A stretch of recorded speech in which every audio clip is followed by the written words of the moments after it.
Okay, here we are again. Hello, Chargers. This is Coach Oliver. Round number 6 of Tata Steel Masters Chess 2022. The game between Caruana against Anish Giri. After round 6, Fabi is winless. He drew his first 5 games. Round 6, lost to Giri. Let's check the game. All right, Caruana was white. He started with knight to f3. Let's just flip the board.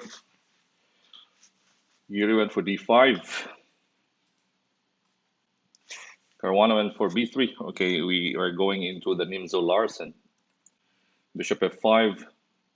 Giri has this reverse London system, yeah, against the Nimzo Larsen. g3. Caruana with a double fianchetto. h6. Okay, the main point of h6 is that when the opponent attacks your bishop on h4, you can go back to h7 to keep your light square bishop. Bishop g2, knight into f6, castles. Bishop e7, d3, castles. Normal developing move, knight bd2, a5. Again, with the structure of the pawn, this is going to be a target with a4 to break that structure, to open up the a file as well. Okay, a3, the main point of a3 is that if the opponent pushes, you can close it with b4. Right, c6, solid, yeah, solid center with e6 and c6 to the d5 pawn. So rook e1, bishop h7. This is more of like the King's Indian attack as well, yeah. From the Nimzo Larsen transposing into the Kia. So e4, knight bd7. Final piece for black to develop. We are into the middle game right now. So queen e2, queen b6, a4, rook fc8. Nice move. All right, if let's say the bishop or anything, the queen can just go back to d8. If let's say bishop d4, just c5, queen to d8 later on. Yeah. Rook c1, bishop c5. Okay, white is provoking. Black is provoking white to push this pawn on d4 to make sure to activate this light square bishop right here. Black is also threatening knight g4 to the f2 pawn. Okay, so e5, knight e8. Now the scope of the bishop is clear right at the moment. Okay, knight into f1, queen d8. That was the main point of rook c8. This bishop can also go back to f8, all right, to safeguard your king. Knight into e3, knight to 7. King h1, okay, preparing maybe knight h4 or knight g1 and then f4. b5, all right.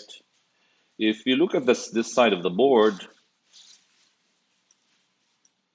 black only has this minor piece, bishop, protecting the king and with his pawns. Yes.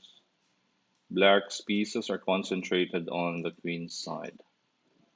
But the problem is that white is still a bit slow with the knight on f3, the pawn is still on f2. All right, knight d4 takes on a4. Here, white captured an a4. Now let's look at the intermediate capture on c6. Black will just go queen e8. And if you capture an a4, knight to b6. Knight attacks the pawn, queen attacks the knight. The knight has to go back. The knight takes on a4, attacking the defender of the knight on d4, right? If the bishop goes back to a1, bishop a3. Rook has to go b1, for example, bishop b4. No c3, right? Drive away the rook first, because if the rook is on c1, white can play c3. Now the rook has to move. Let's say rook to f1, put the knight on c3. Right? Tempo after tempo after tempo. So b takes a4, knight b6. Isolated pawn on a4. Rook a1, knight into a6. Knight b3, bishop e7, keeping the bishop, of course. f4. Now again, question here, what if white captures this pawn on a5? If white captures that pawn on a5, knight into c5. These two knights attacking that pawn on a4. Knight goes back to b3, knight takes a4, hitting the bishop on b2. right? Too many threats for black. So f4, queen d7, right? Keeping an eye on the f5 square because white is trying to go for g4 and f5. But Caruana went for it anyway, yes. He couldn't wait. Played f5, takes on f5, queen f3. Okay, knight into c5, takes. Okay, the process of elimination when white tries to attack, okay, try to eliminate his pieces, right? Potential attackers. d4, bishop back to e7, bishop h3, g6. Okay, the bishop looks bad on h7 at the moment. Yeah, it's like a big fat pawn on h7, but Giri needs to protect that pawn on f5. Caruana went for the attack with g4. f4, nice move. Okay, since f5 and f7, they're called double pawns. Double pawns, they count as one. So why not just give it away? And the main thing here is that if the opponent captures on f4, it restricts the bishop now on h3. The bishop has no scope. It has to go back to g2. By blockading with g5, you open up your bishop as well. Okay, so after f4, g5, okay. Giri sacrificed the exchange. And I don't like this bishop takes c8. This is Caruana's decisive mistake. Yeah, the exchange of the light square bishop to the rook. Giri was happy with the exchange, yes, because now it weakens the light square, especially the e4 square, if the bishop hits e4 to the king, because this bishop is protecting the king on h1. Okay, I think this is the decisive mistake. Bishop takes c8, f takes e3, e6. Okay, let's say for example the bishop moves out. If you keep the bishop, the knight on c4 is very strong. Strong outpost, protecting the pawn on e3, attacking the bishop. If you go back to c1, just bishop takes g5 protects, yes, the activity of the pieces. Queen takes d4 is coming. So Caruana went for broke, yeah. e6 attacking f7, but Giri very calm. Bishop takes g5, clearing the line for the queen, protecting the weakest point on f7. Bishop d7 blocking, takes on e6, takes on e6, just king h8. King is safe. Nice d5 pawn. Bishop cannot really attack that king on h8. Bishop goes to a3.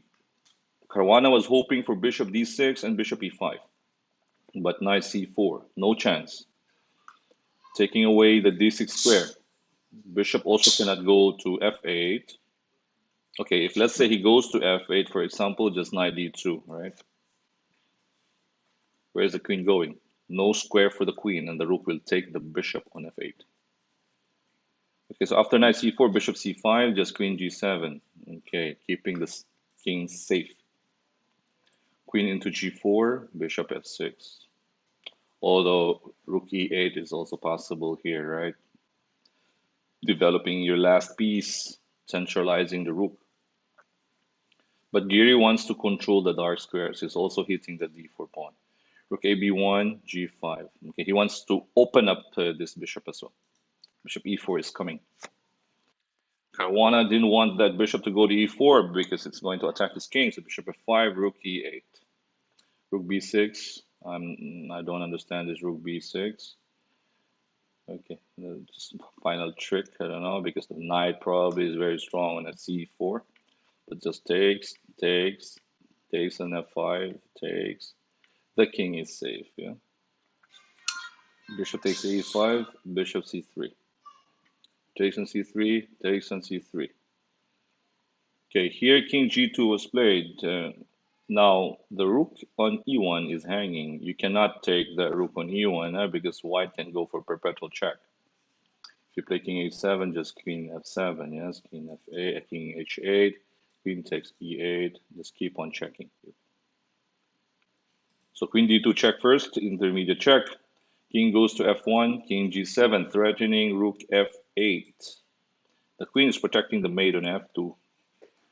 Queen to d7, king f6. Again, this rook cannot be captured. Queen f2 is mate. So queen d6 check, king f5, king walk. All right, the classical king walk.